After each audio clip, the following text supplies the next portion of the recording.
ہے دین میں بھلائی دنیا و آخرت کی، پیغام شعیب کاشفی ہم سب کا رہنما ہے۔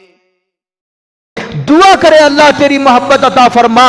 جب آدمی اس طرح دعا کرتا ہے اور اس کے اسباب اس نیت سے اختیار کرتا ہے، اس نیت سے اختیار کرتا ہے کہ اللہ تیری محبت عطا فرما۔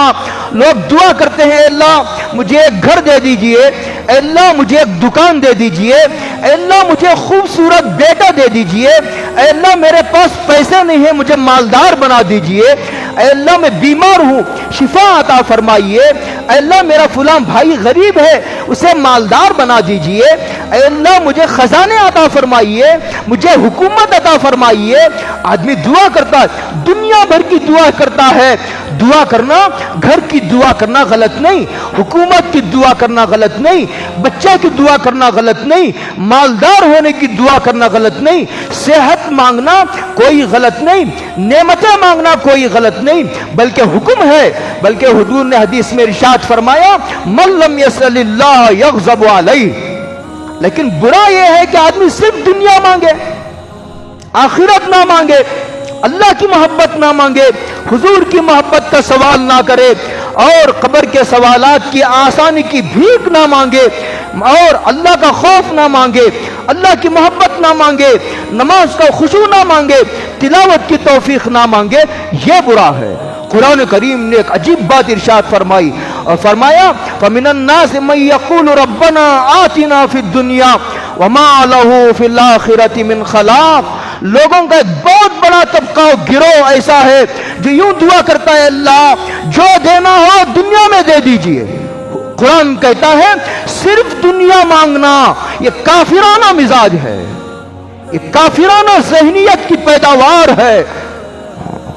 مانگو دنیا، لیکن کیا یہ خدا کا دربار صرف دنیا مانگنے کے لیے ہے؟ کیا لوگ کعبے جیسی مقدس دنیا کا سب سے پہلا گھر ہے، اتنے بڑے دربار میں جا کر حج کے موقع پر، عمرے کے موقع پر اتنا بڑا دربار ہے، کیسی کیسی قسمتیں، کیسے لوگوں کی بگڑی وہاں بن جاتی ہے، ہر آدمی کی نیا پار ہو جاتی ہے۔ ایسے جگہ جا کر لوگ دنیا کی صرف حقیر نعمتوں کی بھیک مانگتے ہیں۔ جہاں دنیا مانگتے ہو وہاں آخرت بھی مانگو، اور جہاں تم دنیا مانگتے ہو اللہ کی محبت مانگو، اللہ کی محبت کے اسباب اختیار کرو۔ اپنی اولاد کے لیے یہ مانگو کہ اللہ میری اولاد کو فرما بردار بنا دے، دیندار بنا دے۔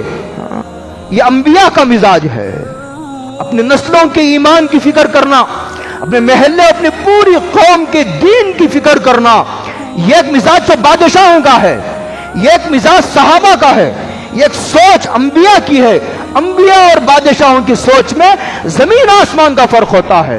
انبیاء دنیا مانگنے سے منع نہیں کرتے، لیکن سب سے پہلے ان کی نظر قبر پر اور برزخ پر، آخرت پر، جنت پر، دوزخ پر، دین پر۔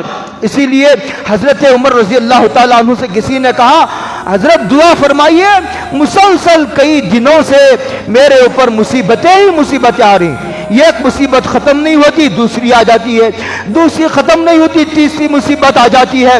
حضرت عمر نے فرمایا بھائی میں دعا تو کروں گا، دعا تم بھی کرو، اللہ ہم کو مکمل عافیت عطا فرمائے، ہمیں مصیبتوں اور آزمائشوں کے حوالے نہ فرمائے۔ دعا تم بھی کرو، دعا میں بھی کرتا ہوں۔ آدمی کو عافیت مانگنی چاہیے، بلکہ اس کا حکم ہے، حضور نے بلکہ اس کا حکم ہے۔ بندے اور عبدیت کے جو بات سجتی ہے زیب دیتی ہوئی یہ کہ آدمی یہ کہ اللہ مجھے مکمل عافیت عطا فرما، آدمی مانگے۔ مصیبت مانگنا نہیں چاہیے، مصیبت کے اسباب اختیار نہیں کرنا، آ گئی تو صبر کرنا، اس لیے کہ آزمائشوں کو آدمی تحمل نہیں کر سکتا، اسے برداشت نہیں کر سکتا۔ لیکن حضرت عمر نے فرمایا بھائی اس طرح سوچ کر تسلی کر لو کہ یہ مصیبت میری دنیا پر آئی ہے، میرے بدن پر آئی ہے، میرے جسم پر یہ مصیبت آئی ہے، میرا ایمان تو سلامت ہے، میں مسلمان تو باقی ہوں، ایمان سب سے قیمتی سرمایہ ہے، سب سے قیمتی سرمایہ ایمان ہے۔ اسے سوچ کر تسلی کر لو کہ یہ مصیبت میری دنیا پر آئی ہے۔